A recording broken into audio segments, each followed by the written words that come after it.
Regular meeting of the Permanent Council, which is going to treat with the order of business the items proposed in document CP-OD 2511/24, circulated for your consideration, and I now put forward for observations, if any, and for adoption. There being no observations, we will proceed to adopt as presented. Adopted.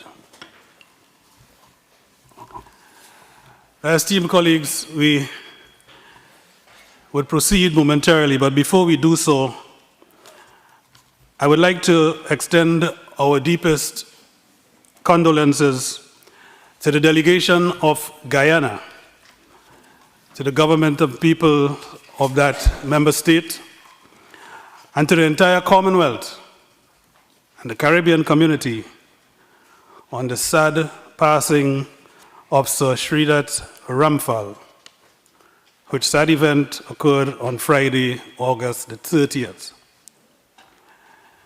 Sir Shridat Ramphal was a distinguished lawyer, a diplomat, and statesman. His remarkable contributions to the development of Caribbean jurisprudence and international law were unmatched. His tenure as Secretary General of the Commonwealth and his pivotal role in fostering regional cooperation within the Caribbean community as Chair of the West Indian Commission stand as enduring testaments to his steadfast commitment to the principles of regional integration. His impact and influence goes even further than that, all the way into his role and the role he played leading Commonwealth and Caribbean state and even non-governmental institutions into supporting the struggles for democracy and freedom in Southern Africa, Zimbabwe, South Africa itself. We extend our heartfelt condolences to his family, to his many friends, to all his loved ones, including our own dear colleague, Permanent Representative of Antigua and Barbuda, Sir Ronald Sanders, his father-in-law. His loss is deeply felt, but his enduring legacy will continue to inspire and to guide us all. Here at the OAS, in an opportune moment, we will find an occasion to honor his memory, probably sometime shortly after the return of our colleague Sir Ronald Sanders, towards October thereabout. In honor of Sir Shridat Sonny Ramphal, I would like to request a moment of silent reflection.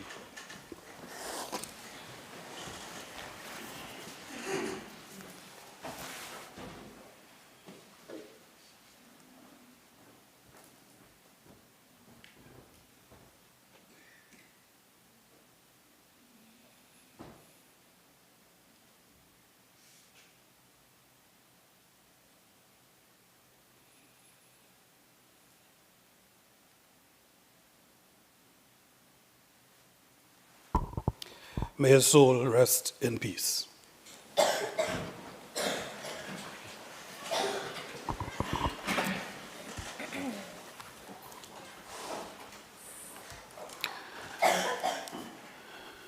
Thank you.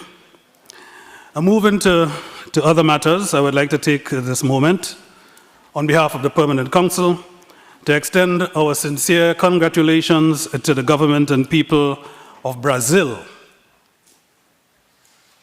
on the occasion of your 202nd independence anniversary, which is properly tomorrow, September the 7th.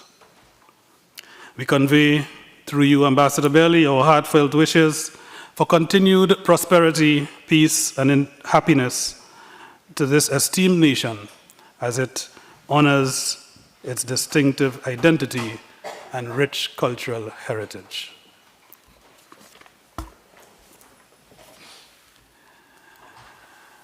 Now, colleagues,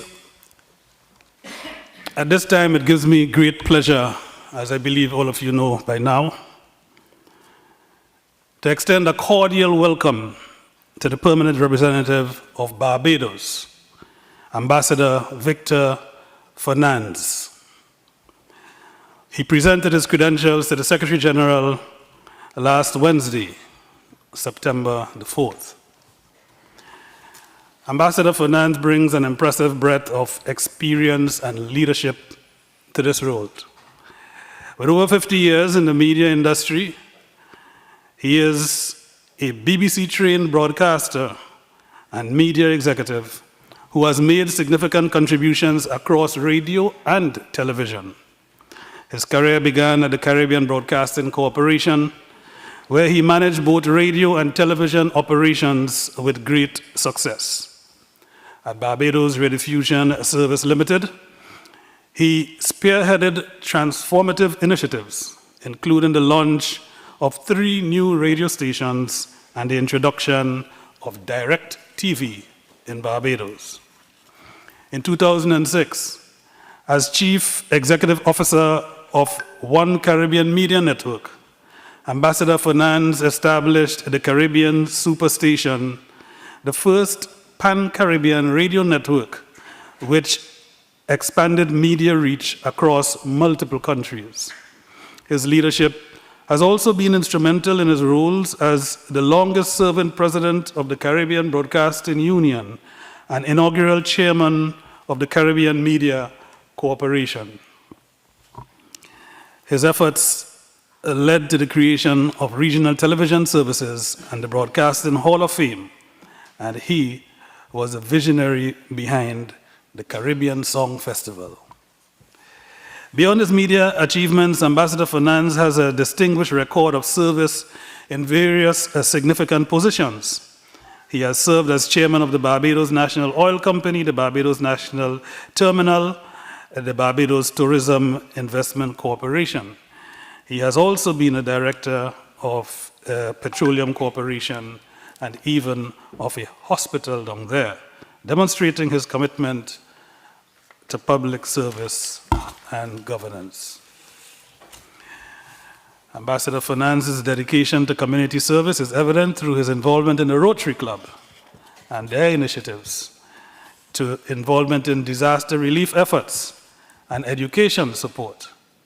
Notably, he led fundraising campaigns for disaster-stricken countries and supported educational initiatives through substantial donations himself to students in need. Notably, Ambassador Fernandes was inducted into the Caribbean Broadcasting Hall of Fame in 2004, and he received national honors, Silver Crown of Merit. He has also served as a UNESCO consultant and a member of the UN World Intellectual Property Organization Committee of Experts. His extensive experience, leadership, and dedication to both media and community service will undoubtedly be a tremendous asset to our council. Ambassador Fernandes, let me formally welcome you on behalf of this council to the OAS and to the council. I now invite you, sir, to make some inaugural remarks as you sit with us at the council your first time. The floor is yours, sir. Thank you, Mr. Chairman. Thank you, Mr. Chairman. Ambassador Charlie Francis, Chairman of the Permanent Council, Secretary General Luis Almagro, Assistant Secretary General Nesta Mendez, permanent representatives, alternate representatives, ladies and gentlemen. If you told me 8 months ago I'd be sitting in this august chamber, I would perhaps wonder what brand of alcohol you were drinking. That said, I would have been more comfortable perhaps in a broadcasting environment. I also had great difficulty recognizing the person you were describing a few moments ago so eloquently, and I thank you for that, sir. I'm pleased this morning to address the Permanent Council for the first time in my capacity as permanent representative of Barbados to the Organization of American States. It is an honor for me, and I bring greetings from the Prime Minister of Barbados, the Honorable Mia Amor-Motley, and from the Minister of Foreign Affairs and Foreign Trade of Barbados, the Honorable Carrie Simmons. I also thank you, Mr. Chairman, for your steady stewardship of the Permanent Council during my absence. Mr. Chairman, on behalf of my government, I wish to renew Barbados's full commitment to the OAS and our commitment to the principle contained in the core documents, the OAS Charter, the Inter-American Democratic Charter, and the Social Charter. We believe in a strong, fit-for-purpose OAS which works on behalf of the people of this hemisphere. Moreover, we are convinced that unless the hemisphere focuses in a meaningful way on the intrinsic link between integration, good government, and multidimensional security on the one hand, and development on the other, our goals for peace, stability, and political and economic security will always remain elusive. We must therefore address the development agenda with the same vigor and commitment as we have sought to strengthen the democratic, security, and human rights agendas, giving each equal dedication. In this way, the benefits of democracy would be widely felt to improve the quality of life of our peoples. Barbados stands with the OAS in reaffirming the development aspiration of not only small states, but also all states. The people we lead and the interests we serve are looking to us to provide enlightened and inspired leadership. The climate crisis, security, health, and environment issues remind us daily of our own vulnerability as individuals and countries, and behoove us to be mindful of these concerns at all levels. The old adage holds truer today that we will reap what we sow. Let us be mindful of the seeds we put down now to avoid reaping bitter fruits in the future. As life and experience have taught us, the process of learning never ends. We must acknowledge our history, accomplishments, traditions, and values, and we must look to the future with keen interest. In so doing, we are reminded of the words of renowned Barbadian writer George Lamming, "The architecture of our future is not only unfinished, the scaffolding is hardly gone up." Mr. Chairman, we have a tremendous responsibility to make the world safer and better for those who have placed their confidence in us. We have many opportunities to do so every day by our own conduct and leadership. Let us not deny ourselves an integrated hemisphere where democracy, security, human rights, and sustainable development will prevail. I thank you.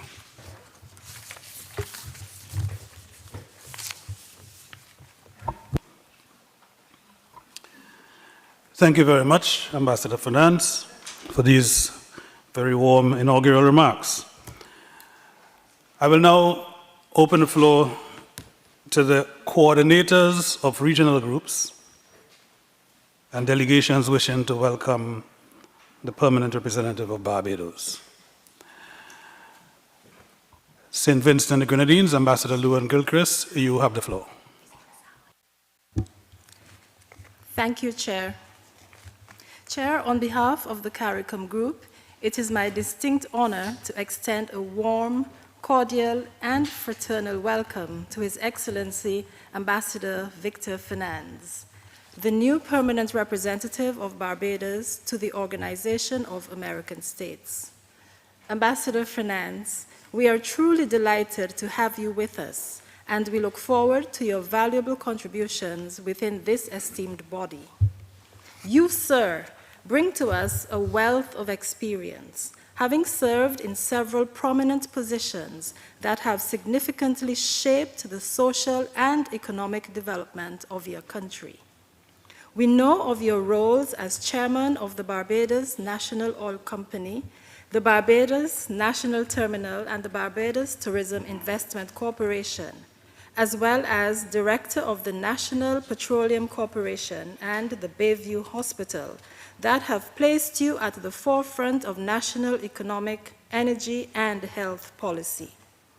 This remarkable track record of leadership is evidence of the diverse expertise that you possess, which will undoubtedly enrich our deliberations and initiatives here at the OAS. But, Mr. Chair, beyond his professional achievements, Ambassador Fernandes has shared with us his personal passions, including his fondness for cricket. In fact, during lighter conversations with colleagues following the credential ceremony, Ambassador spoke with great pride about his days as a cricketer. It is clear that the same discipline, determination, and teamwork that defined his cricketing career have also driven his professional success. This connection to the Caribbean's rich sporting culture resonates with us, and we appreciate it greatly, especially as it is evocative of our spirit of integration and interconnectedness in the CARICOM region. Ambassador Fernandes, we also cannot overlook Barbados's leadership on critical global issues, particularly in the areas of climate change and climate finance. Barbados has been a torchbearer in championing these causes, both internationally and here at the OAS. Your country's pivotal role, Ambassador, in the adoption of the resolution towards enhanced access to climate finance at last year's General Assembly is testament to Barbados's unwavering commitment to addressing the existential threat of climate change. Your country's leadership has been instrumental in ensuring that small island developing states, like those of CARICOM, have a stronger voice and greater access to the resources necessary to build climate resilience. As we collectively work towards addressing the urgent issues facing our hemisphere, we are confident that your insight and experience, Ambassador Fernandes, will contribute to our shared efforts to promote peace, security, development, and the protection of human rights. Once again, we warmly welcome you, Ambassador Fernandes, Vic Fernandes, and wish you the very best as you embark on this important diplomatic mission. I thank you, Chair. Thank you very much, Ambassador Gilchrist, St. Vincent and Grenadines. We recognize a request from Delegation of Paraguay. Ambassador Florentine, you have the floor. Muchas gracias, señor presidente. Voy a intentar hablar un poco más fuerte para competir con la voz de nuestro nuevo colega de Barbados, que tiene una hermosa voz de locutor, como ya lo había mencionado nuestro secretario general, Luis Almagro. Bueno, en representación de los países del Grupo 10, es un honor dar la bienvenida al embajador Víctor Anthony Fernandes, representante permanente de Barbados ante la Organización de los Estados Americanos. El embajador Fernandes es un destacado comunicador, como ya habíamos escuchado, que ha dedicado su vida a la industria de la radio y la televisión tanto en el sector público como en el privado. Pero el trabajo del embajador Fernandes no solo se limita a su natal Barbados, sino que se extiende a todo el Caribe, región a la que ha dedicado sus mejores esfuerzos para desarrollar redes de comunicación para difundir las noticias e historias de los pueblos caribeños. Así también resalta el activismo del embajador Fernandes en favor de la libertad de prensa y del derecho a la información de la ciudadanía, siendo el presidente que más tiempo estuvo al frente del Caribbean Broadcasting Union. La experiencia del embajador Fernandes también abarca el mundo de las relaciones internacionales, con labores cumplidas en la UNESCO y en la Organización Mundial de la Propiedad Intelectual. Somos conscientes de que el embajador Fernandes asume sus tareas con un enorme desafío por delante, como es conducir este Consejo Permanente. Pero estamos seguros de que sus conocimientos y experiencia le permitirán cumplir estas funciones con destreza y espíritu constructivo, de manera que podamos seguir edificando a través del debate respetuoso y tolerante los consensos y acuerdos que nuestras regiones necesitan para hacer realidad los propósitos de esta noble organización.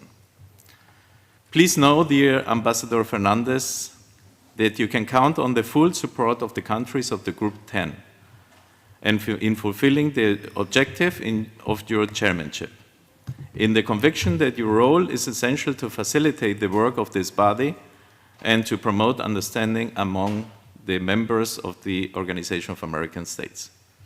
Welcome again, and our best wishes for your success as chairman of this council.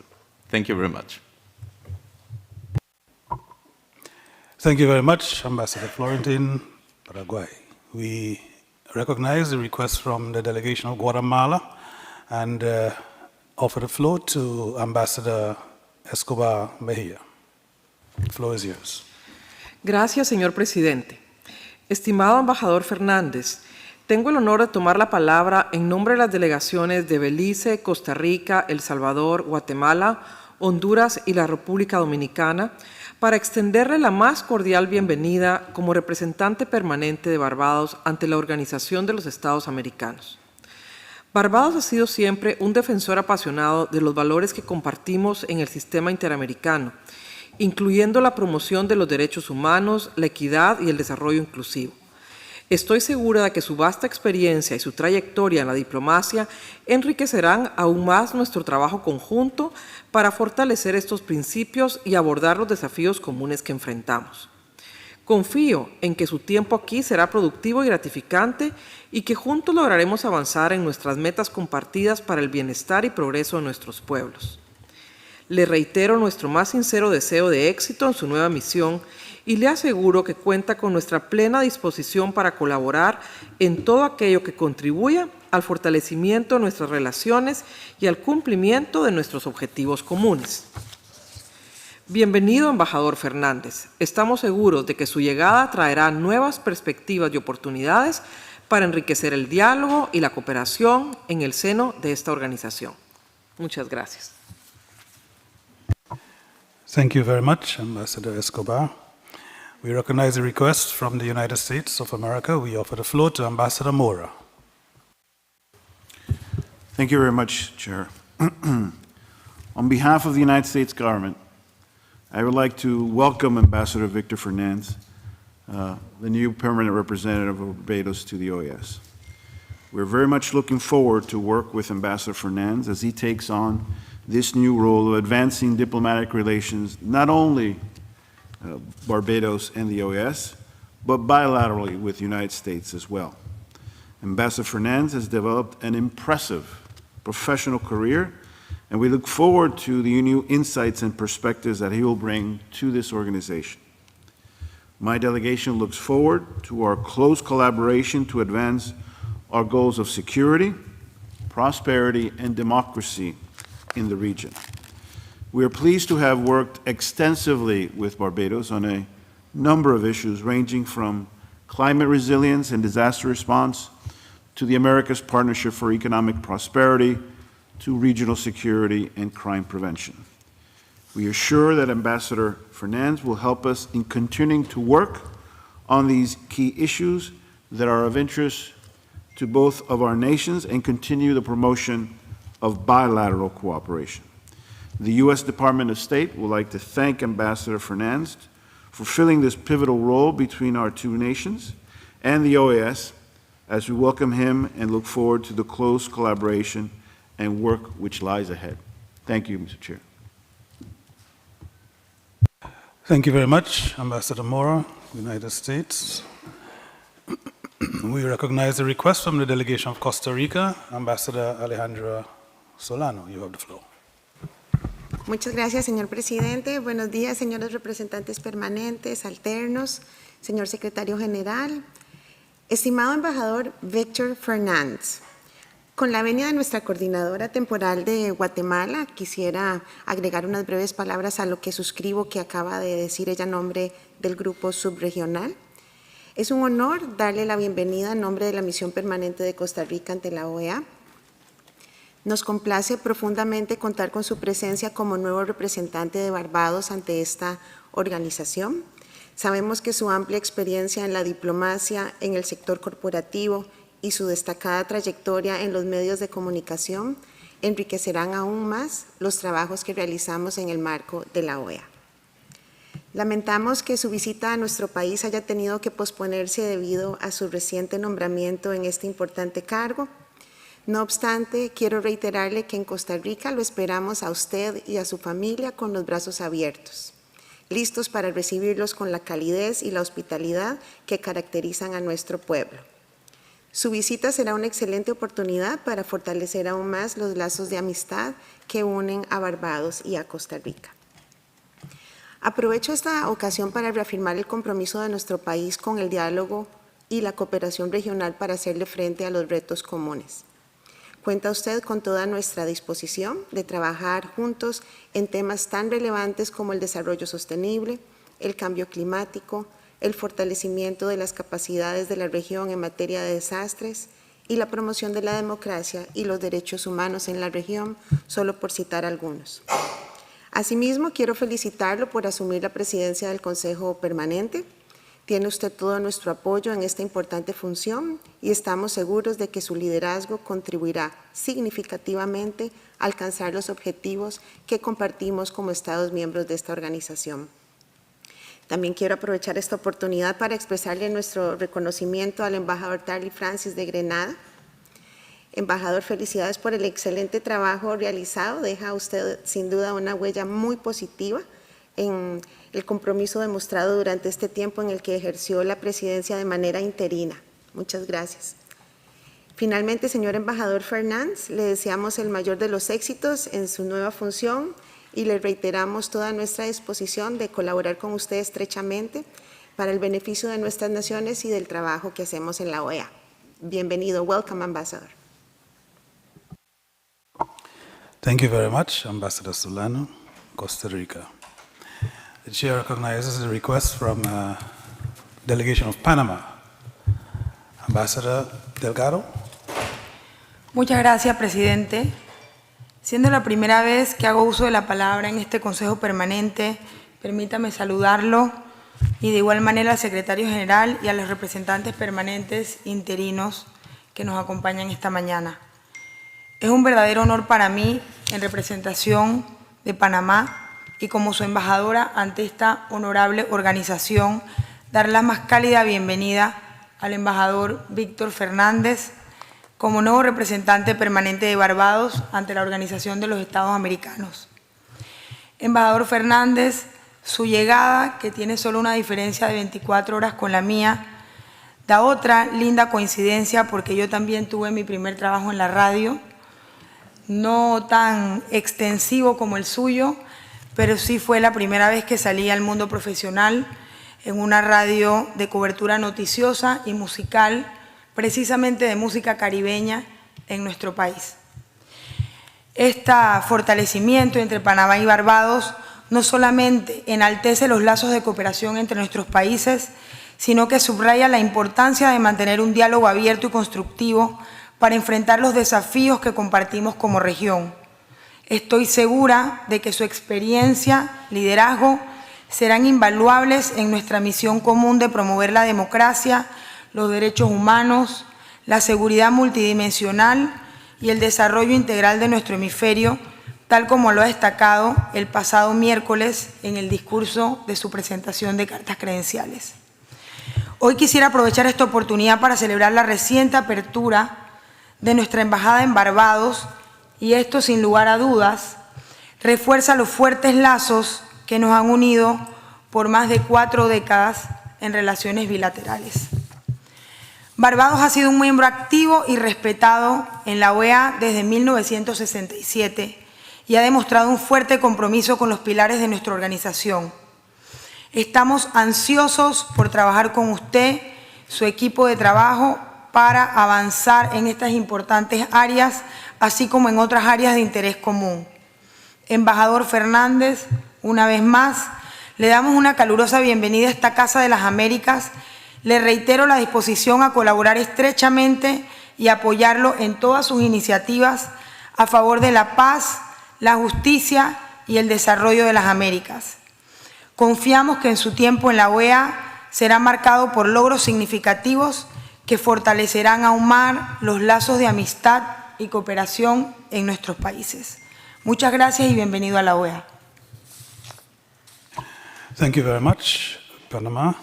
We now offer the floor to Ambassador Savage, delegation of Canada. Merci, Monsieur le Président.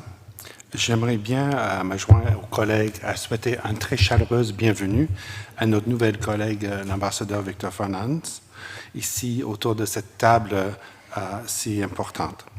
Le Canada et la Barbade partagent une longue histoire et des traditions de collaboration et coopération qui a enrichi notre histoire partagée. On partage pas juste un long lien historique, mais aussi économique, touristique, humain et personnel. Et je suis très content de souligner le fait que l'ambassadeur Fernandes lui-même représente un bel exemple de cette histoire partagée avec un lien familial direct avec le Canada. The human links that join Canada are more than just superficial. We have very meaningful and important shared values, Mr. Chair, values and worldviews that are reflected in our commitments to human rights, democracy, and the rule of law. Indeed, the Prime Minister of Barbados, Mia Mottley, and my Prime Minister, Justin Trudeau, have established a very collaborative and friendly working relationship, which has helped them contribute to the development of the hemisphere as well as on the world stage by co-chairing the Sustainable Development Goals Advocates Group, in which we work together to promote the fight against climate change and the special needs of development for small island and developing states. Canada's alliance with Barbados has been critical in our re-engagement with CARICOM in the last few years to create a new strategic partnership, and I hope that that new commitment and that strategic partnership can continue to bear fruit here as well in the OAS. Ambassador Fernandes' fresh perspectives from the private sector and his own experience in the communications areas can certainly enrich and help make more productive our deliberations around this august table. I'm very pleased to offer the assurances to Ambassador Fernandes and his delegation that Canada will offer its full cooperation and support in the success of our collaboration here at the OAS. All the best to you, Ambassador Fernandes, as you undertake this new and exciting mission to give Barbados a new type of voice here around this table. Thank you, Mr. Chair. Thank you very much, Ambassador Savage. We, with these words of welcome, do wish you, Permanent Representative of Barbados, Ambassador Fernandes, every success in your tenure here at the OAS. Welcome. Colleagues, it is now my pleasure to relinquish this seat and to transfer the gavel to the distinguished representative of Barbados as he assumes the role of Chair of the Permanent Council of the Organization of American States. Without more, thank you, and Ambassador Fernandes, you should be getting up now. You should be standing now and moving towards this direction.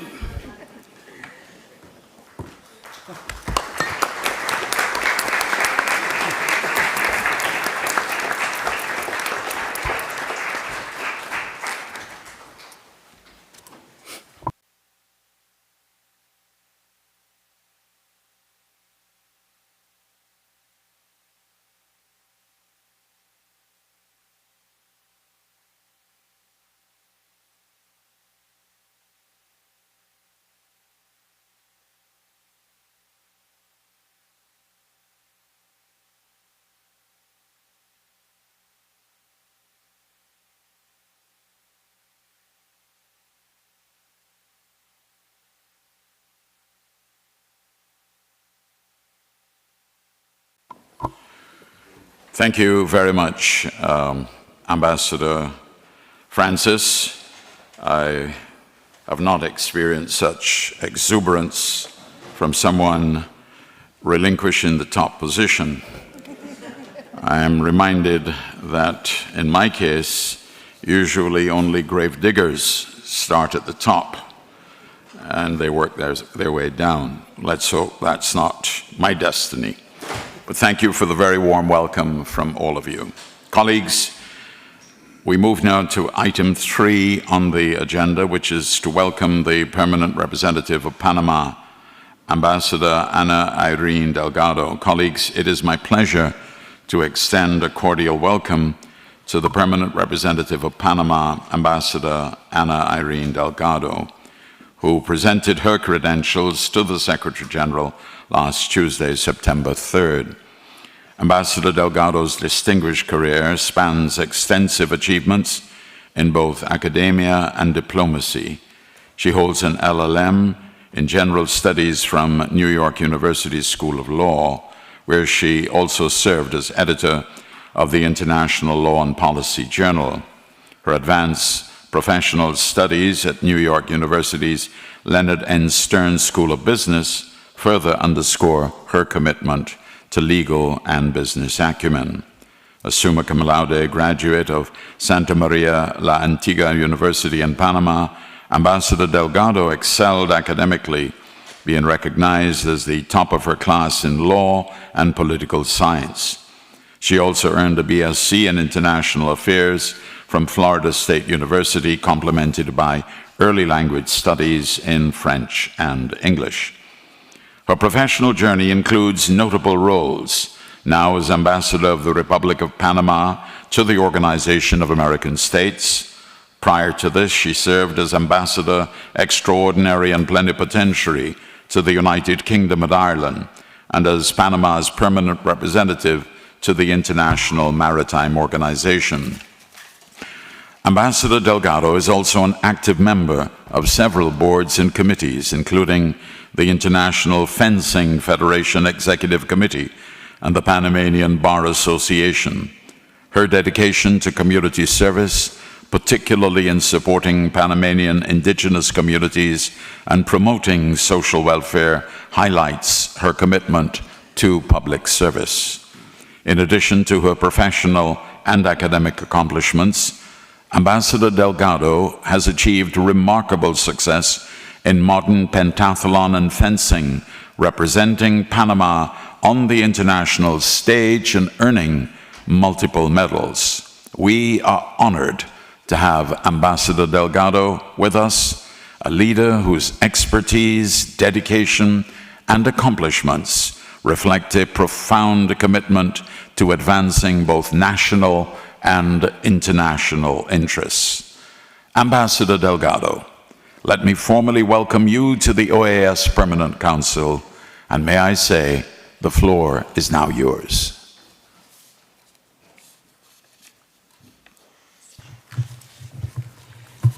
Thank you very, very much. Su Excelencia Embajador Víctor Fernández, representante permanente de Barbados y presidente del Consejo Permanente de la OEA, señor Secretario General Luis Almagro, señor Secretario General Adjunto Néstor Méndez, Excelencias, representantes permanentes y alternos, señoras y señores. Es un inmenso honor para mí dirigirme por primera vez a este Consejo Permanente en calidad de representante permanente de Panamá. Agradezco profundamente al señor presidente José Raúl Mulino y al ministro de Relaciones Exteriores, nuestro canciller Javier Martínez Hacha, por la confianza y la distinción que me han conferido en representar los intereses de nuestro país ante esta organización. La OEA fue diseñada con un gran potencial para incidir en la solución pacífica de controversias, el fortalecimiento de la democracia, la protección de los derechos humanos y el avance hacia el desarrollo integral de nuestros pueblos. A lo largo de su historia, hemos sido testigos de momentos de conflicto y crisis regionales en los que la OEA ha sido propiciadora de diálogos francos y constructivos para alcanzar soluciones justas y duraderas. es la OEA la que Panamá respalda, apoya y busca fortalecer.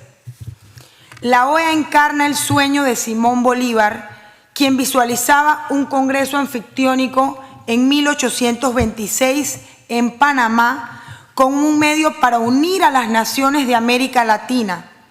En este evento, que tuvo lugar en nuestro istmo, simboliza el compromiso de Panamá con la integración regional y el diálogo interamericano.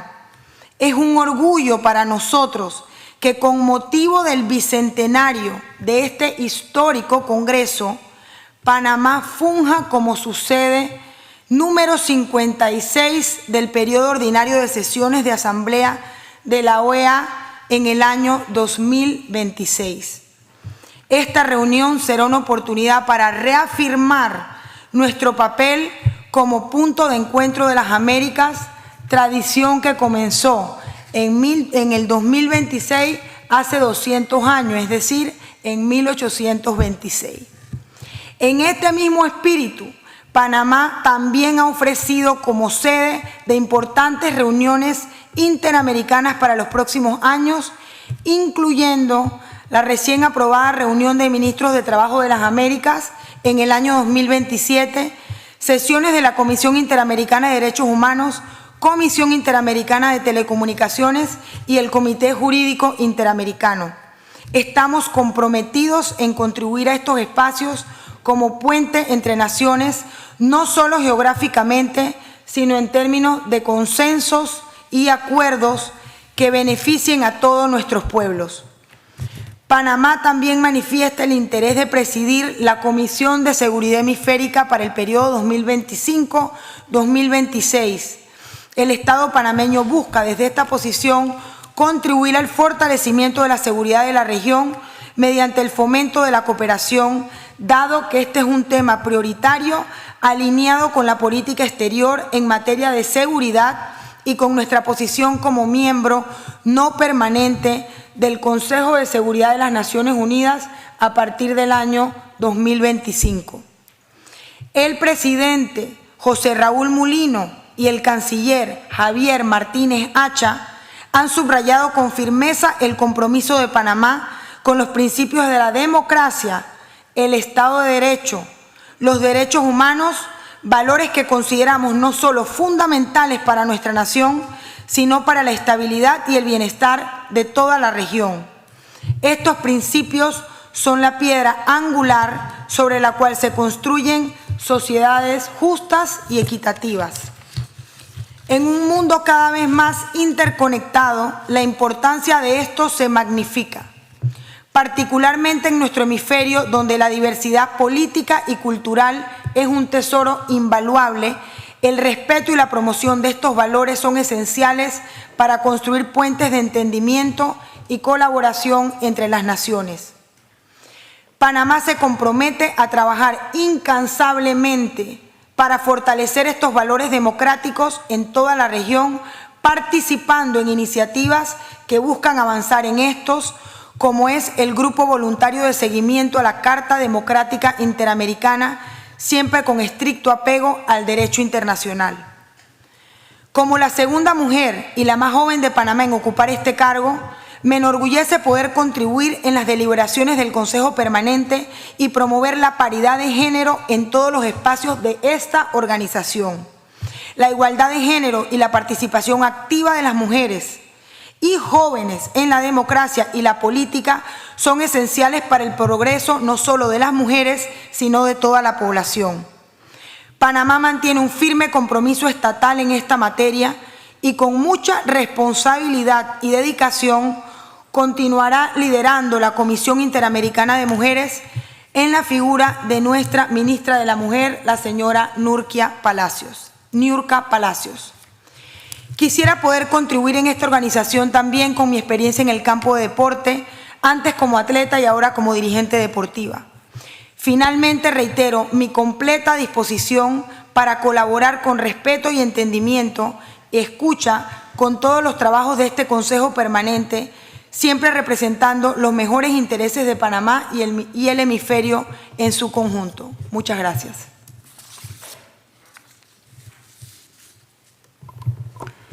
Thank you, Ambassador Delgado, and may I welcome you to the Permanent Council. I now offer the floor to the coordinators of regional groups and other delegations wishing to welcome the permanent representative of Panama. And the floor is ceded to the delegation of Paraguay. Muchas gracias, presidente. Bienvenida, querida embajadora. En representación de los países del Grupo 10, le damos la más cordial bienvenida a la embajadora Ana Irene Delgado, nueva representante permanente de Panamá ante la OEA y mi vecina inmediata aquí en este Consejo Permanente. La embajadora Delgado posee una sólida formación académica, así como una distinguida trayectoria diplomática representando a su país en diferentes puestos. Hemos escuchado también que una distinguida atleta, lo cual no sabía, pero muy felicidades. A nivel bilateral se ha destacado como la embajadora más joven acreditada ante el Reino Unido de Gran Bretaña e Irlanda del Norte. Mientras que a nivel multilateral, la embajadora Delgado se ha desempeñado como representante permanente de Panamá ante la Organización Marítima Internacional, donde fue electa como vicepresidenta de su principal órgano rector, la Asamblea de la OIM. Además, nos congratulamos de que la acreditación de la embajadora Delgado contribuya al balance de género en este Consejo Permanente como un reflejo de la importancia de que más mujeres ocupen espacios clave de toma de decisiones en los diferentes ámbitos de la diplomacia.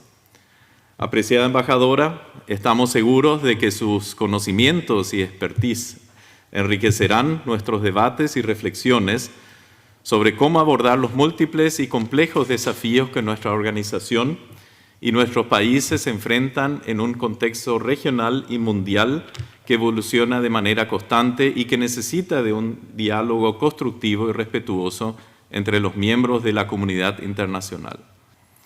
Extendemos nuevamente nuestra más cálida bienvenida a la embajadora Ana Irene Delgado, asegurándole nuestros mejores augurios para el desempeño de sus funciones, así como nuestro fraternal compromiso de trabajo conjunto en pos de avanzar hacia un continente más próspero, justo e inclusivo. Muchas gracias y nuevamente bienvenida, querida embajadora. Thank you. The chair now recognizes the delegation of the United States of America, Ambassador Francisco Mora. Thank you, Chair, and I take a second to congratulate you in assuming the chairmanship of the Permanent Council. We look very much forward to working with you as you assume this position. On behalf of the United States, I'm honored to extend a very warm welcome to Ambassador Delgado as she takes on her new role as Panama's permanent representative to the OAS. As we have heard, Ambassador Delgado's experience and dedication to public service is extensive, and we are confident that her leadership will further strengthen our collective efforts within this organization. We are particularly pleased to acknowledge that Ambassador Delgado's role as the incoming chair of the OAS Gender Articulation Group. The United States strongly supports Panama's leadership in this effort, which plays a crucial role in advancing gender equality and empowering women and girls here at the OAS, in fact, across the hemisphere. We look forward to continuing our close collaboration with Panama in promoting these values, which are integral to social and economic development of our region. Furthermore, Mr. Chair, Panama's active participation in the Alliance for Development in Democracy, ADD, and its collaboration in supporting the implementation and follow-up on the Inter-American Democratic Charter are vital. Panama's commitment to democratic principles, particularly in addressing the urgent regional challenges in Nicaragua and Venezuela, has been instrumental in our collective mission to uphold democracy and human rights across the Americas. Panama has played a significant role in supporting hemispheric cooperation in energy and climate by hosting in 2022 the 5th Energy and Climate Partnership of the Americas, also known as ECPA Ministerial, which under Panama's leadership focused on just and inclusive energy transitions. The United States looks forward to working with Panama to advance hemispheric cooperation through ECPA in energy security and clean energy transition. The United States and Panama also share a robust bilateral relationship rooted in economic cooperation, security collaboration, and a shared commitment to democratic governance. Our partnership is exemplified through the U.S.-Panama Trade Promotion Agreement, which has significantly enhanced trade and investments between our two countries.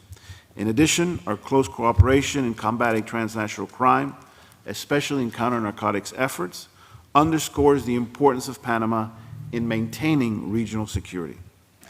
Ambassador Delgado, your leadership and Panama's continued partnership are invaluable as we work together to promote democracy, security, and prosperity throughout the Americas. We are ready to collaborate closely with you and your team to advance the goals of the OAS and to ensure that the values that we hold dear are preserved and strengthened. Ambassador Delgado, once again, welcome, and we look forward to an impactful work. Thank you, Mr. Chair. Thank you, Ambassador. We now recognize the representative of Grenada, His Excellency Charlie Francis. Thank you very much, Mr. Chair. On behalf of the CARICOM group, it is my honor to extend a very warm welcome to you, Excellency Irene Delgado, as you assume your new role as the permanent representative of Panama to the Organization of American States. Your impressive record of service from your earlier diplomatic posts in the United Kingdom, Ireland, Iceland, to your leadership in the International Maritime Organization underscores your deep commitment to advancing Panama's influence on a global stage. As a member of our hemisphere's vital political forum here, your experience and dedication to the pillars of democracy, human rights, security, and development will undoubtedly enrich our collective efforts here at the OAS. We also recognize the deep and enduring bonds between Panama and the peoples of the Caribbean on this occasion as well. Historically, Panama has been a close partner of our nations, sharing in our aspirations for peace, for development, and greater unity within the hemisphere. The strong cultural ties, shared values, and common vision for progress have fostered a sense of brotherhood between our peoples. And in this regard, we anticipate and expect with confidence that under your able leadership of mission here, these bonds will continue to flourish. Indeed, the CARICOM group looks to your tenor further strengthening bonds of cooperation between Panama and the wider region, and we look forward to working closely with you on the many critical issues that we face. We do share your vision of the OAS as a crucial mediator and advocate for peoples of the Americas. And with this, once again, Ambassador Delgado, we welcome you and we wish you every success in your new role. Welcome. Thank you, Mr. Chair. Thank you, Ambassador. And now the floor recognizes a representative of Canada, His Excellency Stuart Savage. Merci, Monsieur le Président, et permettez-moi aussi de vous féliciter pour avoir assumé la responsabilité de présider cet conseil important.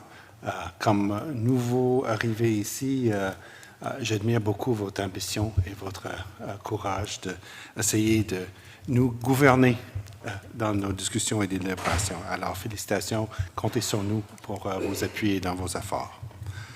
Au nom du Canada, je suis heureux de souhaiter chaleureusement la bienvenue à l'ambassadrice Irene Delgado dans son nouveau rôle de représentante permanente du Panama auprès de l'Organisation des États américains.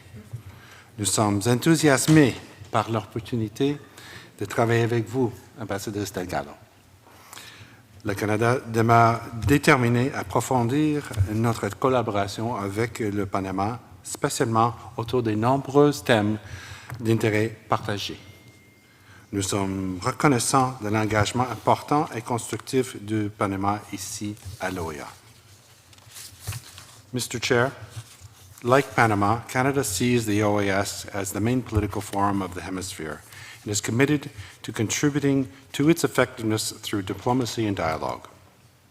Canada, too, wants to ensure that this organization can act as an effective mediator when regional crises arise, as it has done in the past.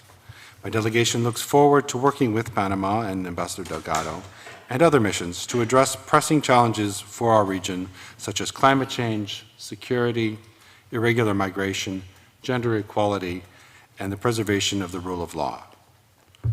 We reaffirm our shared dedication to unrestricted respect for democracy, the rule of law, and human rights. These are values that Canada shares deeply with Panama, and we look forward to promoting them together. By working together, we can effectively address regional challenges and foster more prosperous and inclusive futures for our citizens. Ambassador Delgado brings a wealth of experience, particularly in law, politics, and international analytical expertise, additionally to her sporting experience, which will no doubt serve her well here. And she has already proven a strong advocate for the promotion and protection of democracy in the hemisphere and voiced an ambition to continue to play a leadership role here at the OAS. Ambassador Delgado, we are pleased to work with you in your new role. We are confident in your ability to make a significant contribution here at the OAS and ensure and enhance regional cooperation. Please count on us, and we wish you every success during your mission here. Thank you, Mr. Chair. Thank you, Ambassador. We now recognize the representative of Guatemala, Her Excellency Claudia Escobar. Gracias, señor presidente. Estimada embajadora Ana Irene Delgado, tengo el honor de tomar la palabra en nombre de las delegaciones de Belice, Costa Rica, El Salvador, Guatemala, Honduras y la República Dominicana para extender la más cordial bienvenida como representante permanente de Panamá ante la Organización de los Estados Americanos. Como se ha destacado hoy, la embajadora Delgado cuenta con una sobresaliente preparación académica en Ciencias Políticas y Leyes, incluyendo una licenciatura en Ciencias Políticas de la Universidad Católica de Santa María la Antigua, una licenciatura en Asuntos Internacionales con especialización en Economía por la Universidad Estatal de Florida y una maestría en Derecho de la Facultad de Leyes de la Universidad de Nueva York. Además de su amplia experiencia en el ámbito político y diplomático, desempeñando importantes cargos como diputada en la Asamblea Nacional, representante permanente ante la Organización Marítima Internacional y embajadora ante varios países, la embajadora Delgado ha sido una ferviente promotora de políticas públicas que respaldan el desarrollo y apoyo a las mujeres, la educación, la cultura y el deporte en Panamá. Su liderazgo ha facilitado la implementación de programas que no solo han mejorado la infraestructura pública, sino que también promueven la inclusión y el acceso a la educación y el deporte como un derecho para todos los panameños. Estamos seguros que la designación de la embajadora Delgado enriquecerá el diálogo y los trabajos de este importante foro político, aportando una perspectiva valiosa que beneficiará a los pueblos de las Américas. Con estas palabras expresamos a la embajadora Delgado el apoyo y amistad de nuestros países, así como la disposición de abordar desde perspectivas comunes temas prioritarios para la región centroamericana y todo el hemisferio. Le auguramos el mayor de los éxitos en sus nuevas funciones ante esta organización, donde seguramente representará con excelencia los más altos valores de la República de Panamá. Muchas gracias.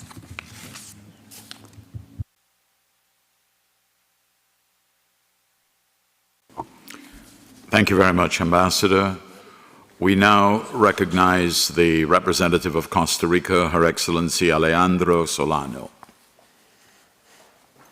Muchas gracias, señor presidente. Buenos días a todos. Señora embajadora Delgado, permítame con la venia de nuestra coordinadora subregional sumarle unas palabras a esta bienvenida que le está dando el Consejo el día de hoy. Es un verdadero placer tenerla como la nueva representante de Panamá ante esta organización. Su llegada marca un momento significativo y lleno de oportunidades, para continuar elaborando en esas ya relaciones excelentes que mantiene Panamá con la organización, con los valores que compartimos y especialmente con los principios que tenemos juntos con la República Dominicana y el Ecuador como miembros de la Asociación para el Desarrollo en Democracia, ADD.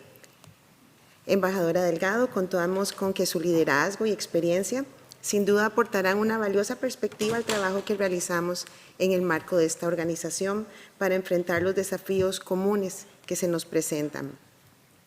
Panamá ha sido un país con una rica tradición de promoción al diálogo e integración en las Américas, desde el Congreso Anfictiónico convocado por el libertador Simón Bolívar en 1826, que usted bien mencionó en su intervención, hasta la firma de los tratados Torrijos-Carter, que gracias a la iniciativa de su misión y la Secretaría de Asuntos Jurídicos tuvimos en exhibición los documentos originales hace un año, donde fueron firmados también para conmemorar el 46 aniversario y ya mañana se suma otra conmemoración especial de la firma de estos importantes tratados. Nos alegra también que Panamá haya solicitado ser sede de la próxima Asamblea General en el año 2026, que coincidirá con el bicentenario del Congreso Anfictiónico, un evento que fue precursor de la visión integracionista de las Américas. Su país, nuestra hermana nación vecina de Panamá, es conocido por su vocación al diálogo, el consenso y por representar los ideales de cooperación y de unidad que debemos seguir cultivando. Estoy segura de que bajo su representación, Panamá continuará desempeñando ese papel crucial en el trabajo de la OEA para enfrentar los desafíos regionales, defender los principios democráticos, fomentar la prosperidad y el bienestar de nuestros pueblos. Le damos la más cordial bienvenida. Sabemos que su labor continuará contribuyendo al fortalecimiento de esta organización en la construcción de un futuro más justo, inclusivo y democrático para todos.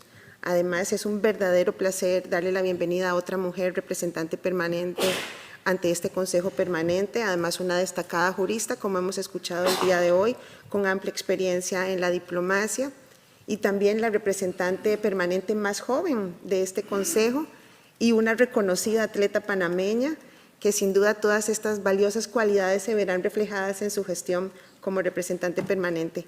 Le deseamos muchísimos éxitos y cuenta con el apoyo de nuestra delegación. Bienvenida. Thank you, Ambassador. The floor now recognizes or is ceded to Haiti's representative, His Excellency Gandhi Thomas. Thank you, Chair. Monsieur le Président, cher ambassadeur Delgado, c'est avec un immense plaisir que ma délégation vous accueille chaleureusement en tant que nouvelle représentante du Panama auprès de l'Organisation des États américains. Votre expertise et votre engagement pour le bien commun seront sans nul doute des atouts précieux pour renforcer la coopération régionale et les idéaux de notre organisation. Nous vous souhaitons plein succès dans vos nouvelles fonctions et soyez assurés de tout notre soutien dans la poursuite de vos objectifs. Je profite aussi pour saluer le départ de l'ambassadeur Francis après son mandat comme président du Conseil permanent. Il n'y a aucun doute que votre contribution a été très significative et vous avez servi avec brio, cher ami. Par ailleurs, je profite aussi de cette occasion pour exprimer nos plus sincères félicitations et souhaiter la bienvenue à l'ambassadeur Fernandes de la Barbade, une icône éminente de la presse qui prend aujourd'hui la présidence du Conseil permanent de l'OEA. Nous sommes convaincus que sous sa direction avisée et sa riche expérience, nous avancerons avec détermination vers la réalisation de nos aspirations communes. Ensemble, nous ferons avancer les idéaux de paix, de démocratie et de développement au sein de notre communauté interaméricaine. Je vous en remercie, Monsieur le Président.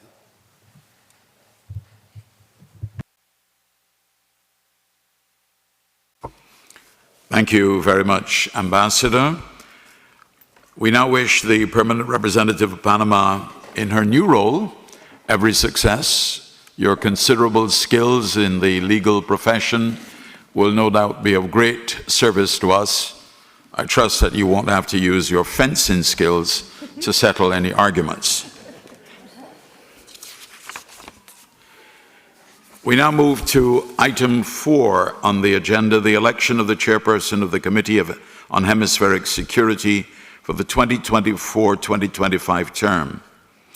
Colleagues, we will now proceed with the election of that person. The chair of the committee will serve for a term of 1 year as stipulated in Article 29A of the Rules of Procedure.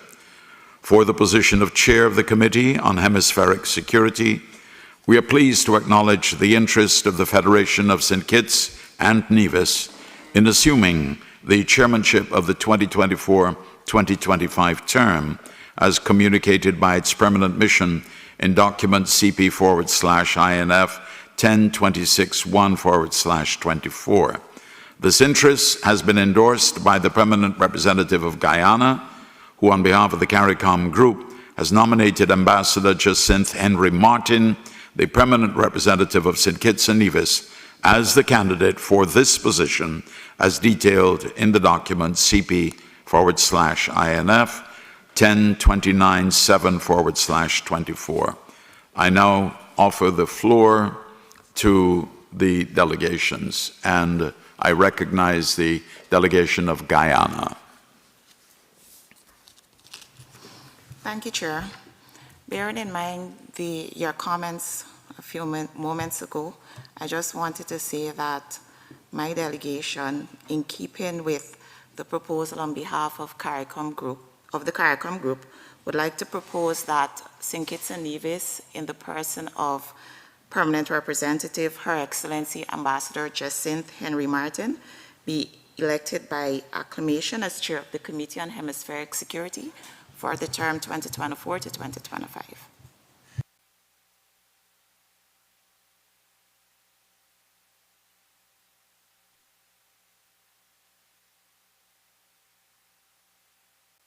We recognize the delegation of Mexico.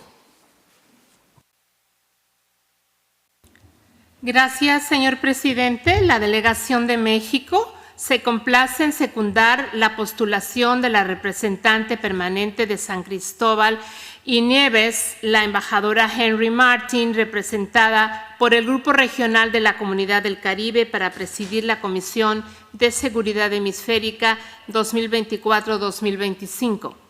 El liderazgo de las mujeres en el ámbito de la seguridad de nuestro hemisferio es crucial para desarrollar enfoques inclusivos y efectivos frente a los complejos desafíos contemporáneos que enfrentan nuestras sociedades. Las mujeres aportamos perspectivas diversas, experiencia sólida que enriquece la toma de decisiones en áreas como la prevención de conflictos, la atención al problema mundial de las drogas, la defensa y la seguridad ciudadana, entre otros. Además, el liderazgo femenino promueve la equidad de género, fortalece la cohesión social y asegura que las políticas de seguridad respondan mejor a las necesidades de toda la población, contribuyendo así a un entorno más justo y sostenible y a la construcción de sociedades incluyentes.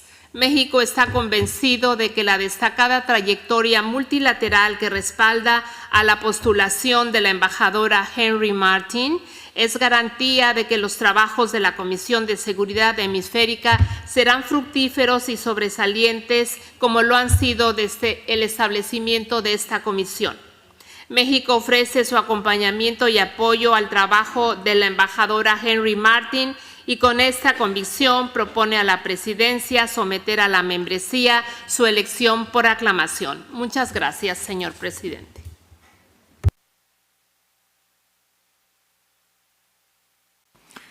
Thank you very much. We recognize the delegation of the United States. Thank you, Mr. Chairman. Your Excellency, Ambassador Henry Martin, the Ambassador of St. Kitts and Nevis, I'm actually thrilled and delighted to turn over the committee to you. If we did it by acclamation again, as the suggestion from Ambassador Baños, I think it is appropriate. So again, I would like to congratulate you, and I have some words for you right after, but let's applaud again.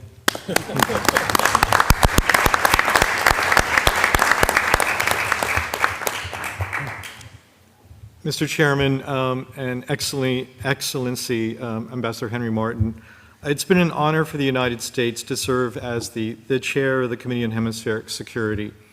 Over the past several months, we've worked collaboratively to address some of the most pressing security challenges facing our region, from transnational organized crime to cyber threats, to upholding our shared commitment to peace and stability in the Americas. As we hand over the chairmanship to Ambassador Henry Martin, I'm confident that under her leadership, the committee will continue to advance our collective efforts, in fact, our collaborative efforts in advancing security architecture of the hemisphere. St. Kitts and Nevis, with its deep commitment to regional cooperation and expertise in security, is well positioned to guide our work forward in this critical area. Please know that the United States remains fully committed to supporting the work of the committee. We look forward to continuing our collaboration with all member states to ensure the safety and prosperity of our citizens. I wish to congratulate you on assuming this duty. We strongly support you and your efforts, and we look forward to your success in your new role. Thank you, Ambassador Henry Martin.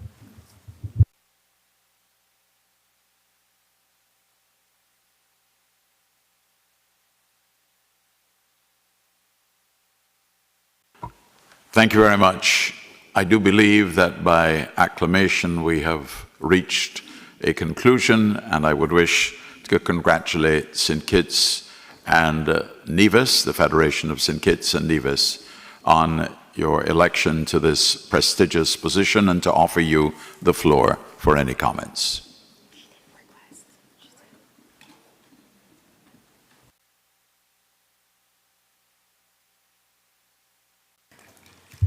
Thank you very much, Chair. Excellencies, distinguished delegates, Secretary General, distinguished ladies and gentlemen, I greet you warmly with highest appreciation for your generous support by acclamation. On assuming the chairmanship of the Committee on Hemispheric Security, I embrace a role that speaks to the commitment of my nation, one that underscores the seriousness attributed to security by the CARICOM region, and I record my intention to actively lead and contribute to the work to be undertaken by the entire OAS family in addressing the urgent task of fortifying security across our hemisphere. St. Kitts and Nevis reaffirms its unwavering commitment to this level of collaboration with all member states in delivering strong outcomes, building on the accomplishments of previous chairmanships and addressing our collective challenges. I applaud the tremendous work and successes of the immediate past chair, Mr. Giovanni Schneidel of the delegation of the United States, who stepped into that role under extraordinary circumstances, and I want to thank him, even on your behalf, for his leadership. We take the helm at a time when the Americas have made significant strides in addressing the gamut of these security challenges, through initiatives aimed at curbing illicit arms trafficking, combating transnational organized crime, advancing a regional strategy to promote hemispheric cooperation in dealing with criminal gangs, treating the subject of trafficking in persons, considering the security challenges of small island and low-lying coastal developing states of the Caribbean, and following up on the implementation of mandates on a slew of critical topics. These initiatives have laid the groundwork for more robust and integrated responses to security threats and strengthened mechanisms that are fit for purpose, agile, forward-looking, and strategic. This delegation commends the efforts leading to enhanced cooperation on the Caribbean Basin Security Initiative and the work of the OAS in addressing gang violence and its links to human trafficking and drug smuggling. Yet despite the real progress made in the Americas, we also acknowledge that our work is far from finished. St. Kitts and Nevis is committed to building on these achievements through deeper collaboration between member states, regional and international partners, recognizing that the key to overcoming the security challenges of today and tomorrow is cooperative action. In today's interconnected world, security threats transcend national borders, since new technologies and social media have distorted the lines between domestic, regional, and international security. This creates a deceptive reality that demands we adopt innovative approaches that consider both local and global dimensions, paying close attention to how insidiously perceived localized criminal activity can rapidly morph into more sinister trends, spreading dangerous tentacles beyond borders through the internet and across vast oceans. The experience of St. Kitts and Nevis instructs that even as we aim to be consistent and holistic in our broad approaches, this chairmanship must also prioritize for consideration the unique security challenges faced by small island and low-lying coastal developing states, since their domestic security issues are ripe with the contagion of criminality and its menacing spread across land and maritime borders to metastasize into regional and hemispheric streams that erode the safety, development, and prosperity of all of our people. Despite CARICOM's overwhelming share of vulnerabilities due to the region's size, limited resources, and exposure to external shocks like natural disasters and organized crime, the region has demonstrated its readiness to contribute to hemispheric security, having established frameworks like the CARICOM Implementation Agency for Crime and Security, CARICOM Impacts, which has played a commendable role in coordinating regional security activities.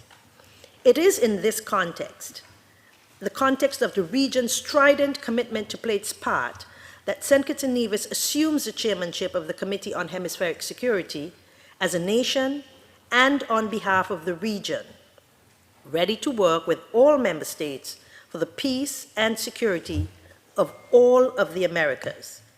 I recognize at this time the role being played by the Prime Minister of St. Kitts and Nevis, Dr. Terence Drew, who is actually the chair of the Council for National Security and Law Enforcement, and he's also the Minister of National Security as well. St. Kitts and Nevis is confident that the collective efforts of all states of this organization will lead to a safer and more secure Americas. Our combined thrust will underpin strong, actionable results, not only to safeguard the region, but also to defend the principles of democracy, development, and human rights that we all hold dear. Together, through cooperation, innovation, and mutual support, we will strengthen every possibility for this hemisphere to remain a zone of peace where our peoples can thrive in secure communities and realize their fullest potential. Thank you very much. The Chair extends heartfelt congratulations to you, Ambassador Jacinth Henry Martin, as the permanent representative of St. Kitts and Nevis, on your election to the chair of the Committee on Hemispheric Security. We know this is a very important role, and I have no doubt that you will carry it out with great efficiency. We also wish to thank the outgoing chair, Giovanni Snidel, for his contribution and work in this committee too as well. Please note that the election of the vice chairs of the Committee on Hemispheric Security will be held within the framework of the committee's meetings. Once again, congratulations to the new chair. We move now to item 5 on the agenda, which is consideration of the draft resolution, place and date of the 55th special session of the General Assembly to consider and adopt the 2025 program budget, as outlined in document CP/Doc 6037/24. If there are no objections, the Chair proposes that the Permanent Council approve this draft resolution, which resolves that the 55th Special Session of the General Assembly to consider and approve the 2025 program budget will take place on Friday, November 1st, 2024, at the headquarters of the OAS General Secretariat. If there are no objections, it is so approved.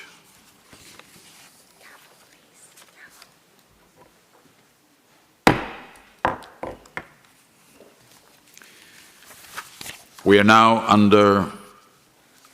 with the resolution approved, it is important to note that the preparatory committee will begin its proceedings for this special session promptly in accordance with the applicable provisions of the OAS Charter and the rules of procedure of the General Assembly. And now to the final item on today's agenda of the business. Before giving the floor to any delegations wishing to bring informative issues to the attention of this Council, the Chair would like to inform you that through document CP/INF 1026-6/24, the Secretariat has distributed the report and resolutions adopted during the 105th regular session of the Inter-American Juridical Committee. Please note that the final report, entitled "The Participation of Victims in Criminal Prosecutions of Acts of Corruption," will be transmitted to the Committee of Juridical and Political Affairs, my apologies, for presentation and consideration by the Member States. Having provided this information, I now invite any delegations that wish to bring forward informative issues to do so. We recognize the delegation of Costa Rica. Buenos días a todos. Muchas gracias, señor presidente. Es un honor dirigirme a ustedes para informarles sobre la reciente conmemoración del 45º aniversario de la instalación de la Corte Interamericana de Derechos Humanos, celebrada en su sede en San José, Costa Rica. Este aniversario es un recordatorio de la trayectoria de la Corte como un baluarte en la promoción de los derechos civiles, políticos, económicos, ambientales, sociales y culturales en las Américas. Desde su instalación el 3 de septiembre de 1979, la Corte ha desempeñado un papel crucial como defensora de la dignidad humana. A través de sus sentencias, opiniones consultivas y medidas provisionales, ha actuado con visión y amplitud para proteger los derechos humanos frente a las arbitrariedades y las violaciones. Su jurisprudencia ha sido reconocida y adoptada en múltiples jurisdicciones nacionales, enriqueciendo el derecho internacional de los derechos humanos y sirviendo de modelo en todo el mundo. Costa Rica se enorgullece de ser sede de la Corte. Desde el inicio, nuestro país ha demostrado su compromiso con la Corte, siendo el primero en ratificar la Convención Americana sobre Derechos Humanos y en reconocer su competencia. Este compromiso ha sido reforzado por nuestra jurisprudencia nacional, especialmente por la Sala Constitucional de la Corte Suprema de Justicia, que ha integrado las sentencias y las opiniones, opiniones consultivas de la Corte como parte de su acervo en el ordenamiento jurídico, una fuente de derecho fundamental. Recientemente recibimos también de parte de la Corte un reconocimiento por el cumplimiento del 100% de todas sus sentencias, y actualmente no tenemos ningún caso activo. Este compromiso refleja también la relación histórica que tenemos con el Sistema Interamericano de Derechos Humanos, que demuestra también nuestra dedicación absoluta a la promoción y la defensa de los derechos humanos en la región. En el marco de esta conmemoración también quisiera destacar la publicación del cuadernillo de jurisprudencia número 41 sobre Costa Rica, que es una obra que refleja nuestro firme compromiso con el respeto y la implementación de todas las decisiones de la Corte. Este documento no solo sistematiza las decisiones relevantes que han impactado directamente a nuestro país, sino que también promueve la educación y el conocimiento de derechos humanos en la región. Señor presidente, quisiera resaltar el apoyo decidido de Costa Rica a la Corte en momentos de grandes desafíos en nuestra región. Una región donde aún persisten dificultades para consolidar una institucionalidad democrática robusta. Tan solo hace unos días escuchamos en este mismo salón un informe de la presidenta comisionada de la CIDH sobre las graves violaciones a los derechos humanos que están ocurriendo en la República Bolivariana de Venezuela. Este aniversario, más allá de ser motivo de celebración, también nos impulsa a seguir trabajando en la defensa de los derechos fundamentales de todos. Nos inspira a seguir visibilizando la vigencia de la Convención Americana o Pacto de San José y a redoblar los esfuerzos para fortalecer aún más el sistema interamericano de derechos humanos. Con este espíritu, en las próximas semanas, este mismo Consejo Permanente estará convocando a una sesión extraordinaria para cumplir con el mandato emanado de la pasada Asamblea General celebrada en Paraguay, que nos instruyó a conmemorar oficialmente en este semestre, el segundo semestre del 2024, los 65 años desde la creación e instalación de la CIDH, los 55 años desde la adopción de la Convención Americana sobre Derechos Humanos y los 45 años desde la instalación de la Corte Interamericana de Derechos Humanos en San José de Costa Rica. Señor presidente, al reflexionar sobre este importante aniversario, recordamos que la defensa de los derechos humanos es un camino constante y a veces desafiante, pero siempre necesario. Este 45º aniversario no solo es un tributo al pasado, sino también un llamado al futuro, a la responsabilidad que todos compartimos de proteger los valores que sostienen nuestras democracias. En Costa Rica, creemos que el verdadero progreso de nuestra región no solo se mide por el desarrollo económico, sino también por la capacidad de garantizar justicia y dignidad para todos. La Corte Interamericana, con la labor ejemplar que realizan todos sus jueces, también es un recordatorio de que la protección de los derechos humanos no es solo una aspiración, sino que es nuestra obligación.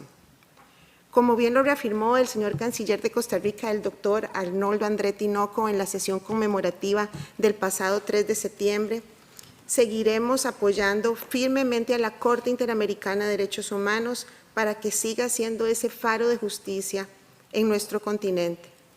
En tiempos de desafíos, su existencia es una promesa de esperanza para aquellos cuyas voces a menudo no son escuchadas y un recordatorio de que el derecho y la verdad deben prevalecer. Que este aniversario nos inspire a todos los Estados miembros de la OEA a renovar el compromiso con el Sistema Interamericano de Derechos Humanos para que juntos construyamos una región donde cada vida, cada derecho y cada voz sean respetados y protegidos. Muchas gracias, señor presidente. Thank you very much. We now recognize the delegation from Uruguay. Gracias, presidente. Mi país hace pocos días suscribió un comunicado en relación a la detención de orden de arresto de Edmundo González Urruti. Y ahí se manifestó que esa orden de aprehensión citaba una serie de delitos. La tengo aquí mismo, la orden de aprehensión: usurpación de funciones, forjamiento de documentos públicos, instigación a la desobediencia de leyes, conspiración, sabotaje a daños del sistema. Bueno, y ahí aparece la orden de aprehensión. Le confieso que cuando vimos esta información no logramos entender en el plano jurídico la entidad de la misma. Aquellos que somos abogados nos cuesta un poco entender cómo se pueden usurpar funciones cuando no se tienen funciones de naturaleza pública ninguna. No entendemos qué tipo de forjamiento de documentos públicos son, sino en realidad suponemos que deben ser las actas que probablemente están a la vista de todo el mundo. La instigación a la desobediencia de las leyes no se comprende bien, dado que el procedimiento en realidad fue el correcto y Edmundo González Urrutia fue el candidato en su oportunidad, validado luego de un procedimiento bastante tortuoso. Informamos también que el Uruguay en este asunto va a recurrir al Tribunal Penal Internacional, a la Corte Penal Internacional. Entendemos que colaboramos, que coadyuvamos aportando información en materia de delitos de lesa humanidad que están aconteciendo, que están a la luz pública y que son de notoria evidencia para todo aquel que le ponga un mínimo de atención.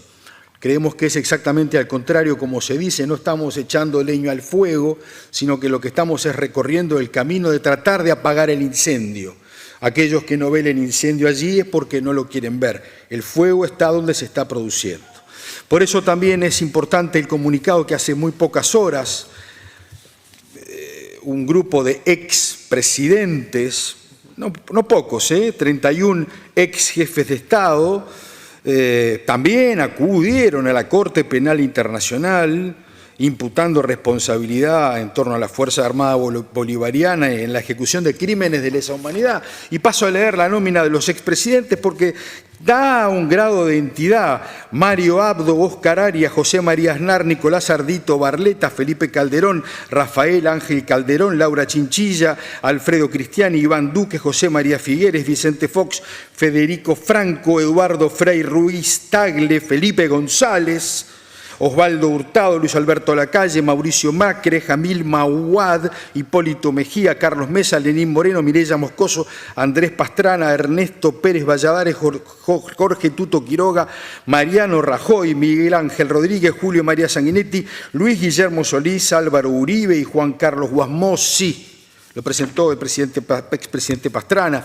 Son todos hechos que van secuenciando un tema que nos preocupa gravemente y que insistimos.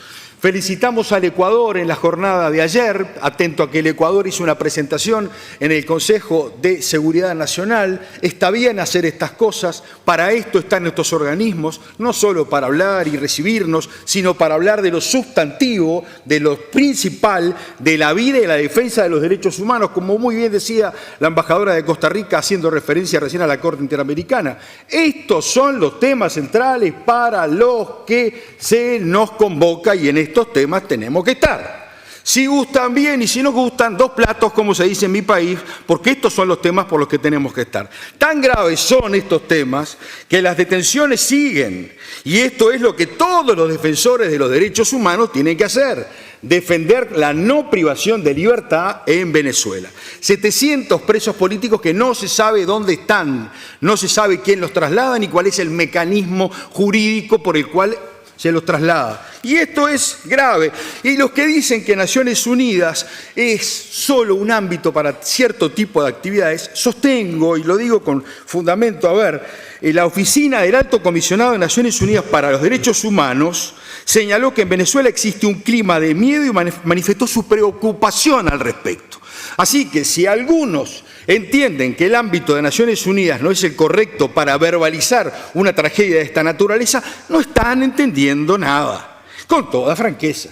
Y eso lo digo porque hay algunos reproches sobre algunos presidentes o protagonistas que van a, de alguna forma, aportar su testimonio, un testimonio más en este asunto, y es sustantivo. Y si no se cree, agrego además que por su parte Stefan Dujarric, portavoz del secretario general de Naciones Unidas, Antonio Gutiérrez, declaró que el secretario general reiteró su llamamiento a la protección plena y al respeto de los derechos humanos y recordó que nadie debe ser sometido a arresto o detención arbitraria. No sé qué más podemos seguir aportando. Como ha dicho la Secretaría General, la secuencia en torno al tema de la Corte Penal Internacional es elocuente. Estamos desde el año 2018 en este asunto, ha habido una remisión al respecto, ha habido una investigación en esa Corte, ha habido una sala de cuestiones preliminares que ha hecho un estudio, hay una base razonable de entendimiento sobre eventuales crímenes de lesa humanidad. Para mí no son eventuales, están allí, son constatables y los conocemos todos y los vemos todos. Así que, digo, con franqueza, este es el escenario en el que estamos. Este es el escenario en el que estamos. No tenemos más opción que o avanzar sobre el mismo y seguir coadyuvando o, en todo caso, tener una postura elíptica. Creo que ya no corresponden las posturas elípticas, por eso nuestra insistencia, nuestra vocación y nuestro sentido constructivo al respecto. Es cuanto quería decir, señor presidente. Thank you. We recognize the delegation of the United States of America. Thank you, Chair, and again, welcome to the OAS, and congratulations on your assumption of the chair. I would like to just call everyone's attention to two upcoming events, and we have information that's going to be passed out about them. The first is a guided tour of the exhibit, which is entitled De Última Hora, Latinas Report Breaking News, which is scheduled for the morning of Monday, September 16th, at the Smithsonian National Museum of American History. So not next Monday, but the following Monday. This event marks the start of Hispanic Heritage Month. It also commemorates the International Day of Democracy. In partnership with the Human Rights Commission's Office of the Special Rapporteur for Freedom of Expression and the Inter-American Commission of Women, this tour will highlight the critical role of Latina journalists in shaping historical narratives through Spanish language television. And there will be a panel discussion following the tour to focus on the ongoing challenges faced by women in journalism across the Americas. I'm pleased to note that this panel is co-sponsored by the Permanent Mission of Panama in its capacity as the current coordinator of the OAS Articulation for the Rights of Women and Girls and Gender Equality. That's number one. Number two is an event on Friday, September 20th, 2 weeks from today, titled Historic Change, an evening celebrating the life and legacy of Celia Cruz, also at the National Museum of American History. This evening will honor the legendary Cuban-American queen of salsa and feature the presentation of the 2024 Celia Cruz Quarter from the U.S. Mint to her family, a panel discussion on her cultural legacy, salsa dance lessons, and live music. The invitations have been distributed officially from the OAS Office of Protocol to ensure your access to these events, especially the Celia Cruz event, which I understand is already quite fully booked. Please use the registration links that were included in the information that was distributed. We look forward to celebrating these important events with as many of you as possible. Thank you very much. Thank you for the warm invitation. I'm sure many will want to avail themselves of that opportunity. The chair now recognizes the Permanent Observer Mission of Spain, Ambassador Carmen Monton. Gracias, señor presidente. Por ser la primera vez que tomo la palabra, quiero felicitarle en su nuevo nombramiento de presidente del Consejo Permanente y ofrecerle, como no puede ser de otra manera, toda la colaboración de esta misión de España ante la OEA. Quiero anunciar el lanzamiento del programa Igual Drogas, un programa para la inclusión de la perspectiva de género en las políticas de drogas en América Latina y el Caribe, un programa que se lanzará para el próximo 13 de septiembre en las 10 de la mañana. Gracias a este programa se podrá llevar a cabo acciones concretas en las que se visibilice y se integre la perspectiva de género en las políticas de drogas. Por último, informar que Igual Drogas es posible por el apoyo del Gobierno de España y el trabajo estrecho de la Delegación del Gobierno para el Plan Nacional de Drogas de España y la OEA y la Secretaría de Seguridad Multidimensional y la Comisión Interamericana para el Control del Abuso de Drogas. Y con esta intervención es justo también reconocer la labor de la OEA y de la CICAD en el ámbito del control y abuso de drogas desde una visión de salud pública y derechos humanos, sin olvidar nunca la perspectiva de género. Gracias. Thank you very much, Ambassador. Well, I see there are no further requests for the floor and no further business to consider today. So I want to thank you immensely from the bottom of my heart for facilitating my entry into this organization and for allowing me the privilege of chairing today's meeting. The meeting is now adjourned.